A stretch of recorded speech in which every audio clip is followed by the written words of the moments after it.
Esther 3. After these things King Ahasuerus promoted Haman the son of Hammedatha the Agagite, and advanced him, and set his seat above all the princes who were with him. All the king's servants who were in the king's gate bowed down and paid homage to Haman, for the king had so commanded concerning him. But Mordecai didn't bow down or pay him homage. Then the king's servants who were in the king's gate said to Mordecai, "Why do you disobey the king's commandment?" Now it came to pass, when they spoke daily to him, and he didn't listen to them, that they told Haman to see whether Mordecai's reason would stand, for he had told them that he was a Jew. When Haman saw that Mordecai didn't bow down nor pay him homage, Haman was full of wrath.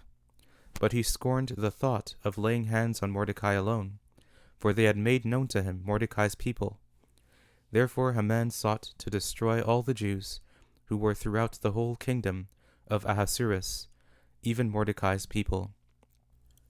In the first month, which is the month Nisan, in the 12th year of King Ahasuerus, they cast pur, that is, the lot, before Haman from day to day, and from month to month, and chose the 12th month, which is the month Adar. Haman said to King Ahasuerus, "There is a certain people scattered abroad and dispersed among the peoples in all the provinces of your kingdom, and their laws are different from other peoples. They don't keep the king's laws, therefore it is not for the king's profit to allow them to remain. If it pleases the king, let it be written that they be destroyed, and I will pay 10,000 talents of silver into the hands of those who are in charge of the king's business, to bring it into the king's treasuries." The king took his ring from his hand, and gave it to Haman the son of Hammedatha the Agagite, the Jews' enemy. The king said to Haman, "The silver is given to you, the people also, to do with them as it seems good to you."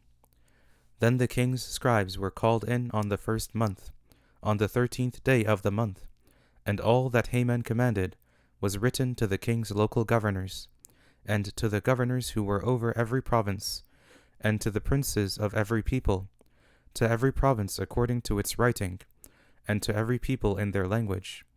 It was written in the name of King Ahasuerus, and it was sealed with the king's ring. Letters were sent by couriers into all the king's provinces, to destroy, to kill, and to cause to perish all Jews, both young and old, little children and women, in one day, even on the 13th day of the 12th month, which is the month Adar, and to plunder their possessions. A copy of the letter, that the decree should be given out in every province, was published to all the peoples, that they should be ready against that day. The couriers went out in haste by the king's commandment, and the decree was given out in the citadel of Susa.